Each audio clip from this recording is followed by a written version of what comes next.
I'd like to tell you two stories of two things that happened to me doing this routine called the World's Funniest Waiter all over North America for corporate events.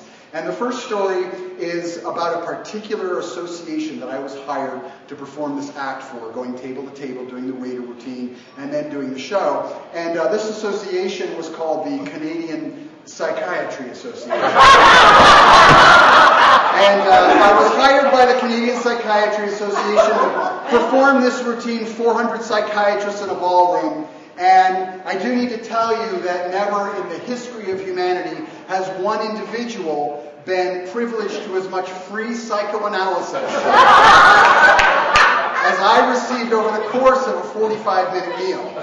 Towards the end of the meal, I'm getting more and more odd and eccentric, and I actually do this one bit in a really big room where I fall down with a whole tray of items and it makes this great big noise. So the tray went sprawling and all this noise was made. I'm laying prone on the floor. One psychiatrist leaps out of his chair. He comes over, big man, and he picks me up with one hand, like an iron grip on my hand. So he lifts me up off the floor and he twirls me around and he gets my attention and he goes, "Are you okay?" And I looked at him and I said, "Yeah, I'm fine." He said, "Well, are you sure? That was a pretty bad fall." I said, "No, really, I'm okay." Just whispering to him because all 400 people in the hall were watching at this point. So I didn't want to, embarrass him. So I just tried to tell him through my body language and my eye contact, "No, really, I'm fine." He said, "Well, you may feel fine, but I think maybe you and I should just go for a little walk."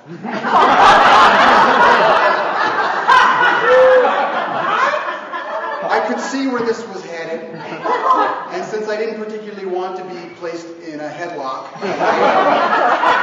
I dropped character completely, and I looked him straight in the eyes and said, "I'm an act. I've been hired by your management to perform a comedy show. I'm about to go on stage and start a juggling routine." The man was entirely professional. He never broke eye contact with me for a second. He registered what I said. He took it in. He studied me. He looked at me. He took a hand. He placed it on my shoulder. He said, "I understand. Come with me."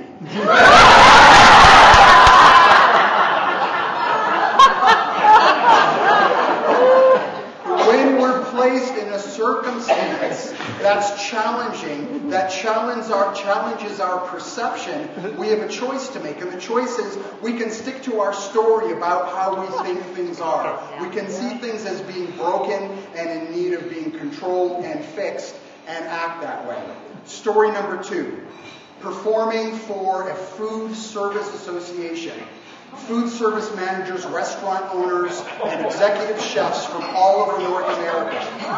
I go around to the table and start doing my act, and I can't do the slightest little misstep without every head at that table going, "Yeah." "What are you doing?" I could hardly do my routine. But these people were so into their service and their protocol and everything being just so and just perfect that I could hardly make a move. I was getting more dirty looks than there were napkins in that hotel.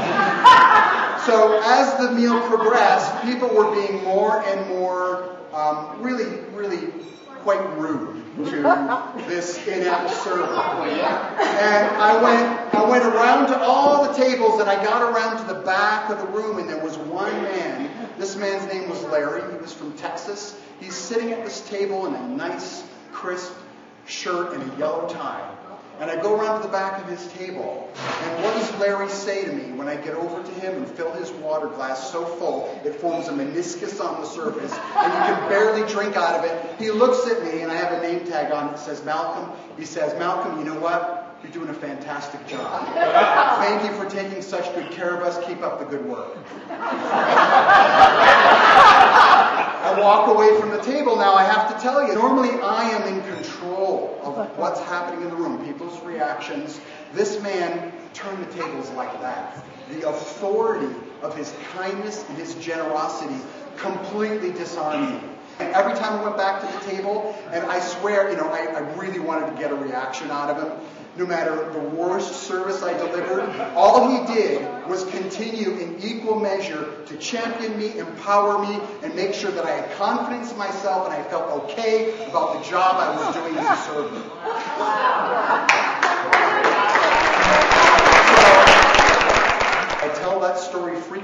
because the gift that that man gave of showing what one individual can do with their perspective and their intention when they're faced with a circumstance that challenges their perception, their habits, their belief system, his choice to empower me, support me, encourage me in the face of that is something I will never forget. Thank you very much.